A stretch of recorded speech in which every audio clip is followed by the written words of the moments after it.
On this Friday night, the TransMountain pipeline expansion gets the green light from the National Energy Board.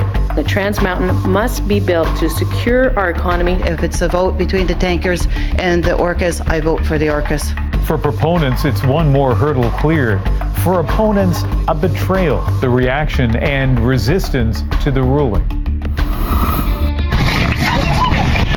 And violence erupts in Venezuela. The army opens fire as the fight to control the flow of aid turns into a battle to control the borders. Ordinary Venezuelans are just caught in the middle.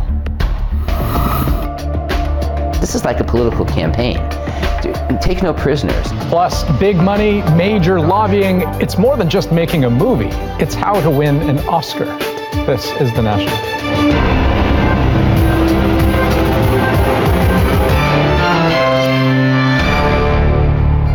It is a major step forward for a project which has evoked strong emotions. In the midst of anti-pipeline protests and pro-pipeline convoys, court battles, and one big federal buyout, Canada's energy regulator has given one of the country's most controversial pipeline projects the thumbs up. The TransMountain expansion project is in the Canadian public interest and should be approved. If built, the new TransMountain pipeline would triple the flow of oil from Alberta to the Pacific coast.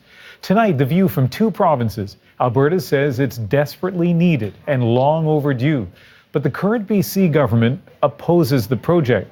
The NEB already approved it once before a federal court demanded it take a second look.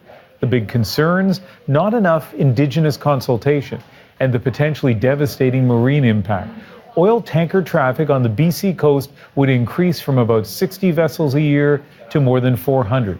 And some say it could threaten the existence of one endangered killer whale population.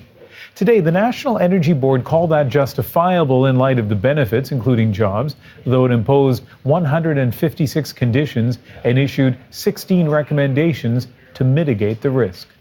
So is TransMountain a done deal? As Aaron Collins reports from Calgary, Albertans are still waiting. In Calgary, support for the TransMountain pipeline expansion isn't hard to find.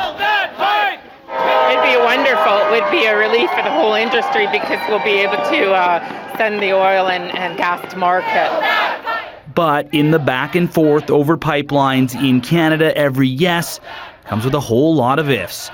To the people here, that includes dozens of conditions and 16 new recommendations on how to protect marine life in BC. I think it's good that it's been approved, but I have to know what the conditions are. On top of that, with Indigenous consultations over the pipeline project still ongoing, its future is anything but certain. It's not a victory, it's more delays, and this just needs to get built. Our province needs to be treated equitably, and I'm mad about it. Nobody should be celebrating this as a victory. It's not quite a victory for Alberta's premier, but it is a positive development. I have no doubt that we will ultimately get this pipeline built. There is more work to do, but today was a good step forward.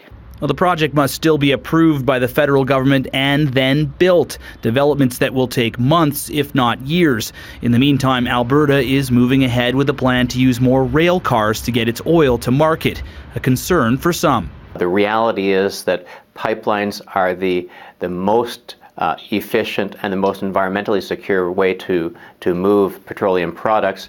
With or without any further delays to the TransMountain expansion, it will surely play a role in Alberta's spring election and the upcoming federal campaign. Aaron Collins, CBC News, Calgary.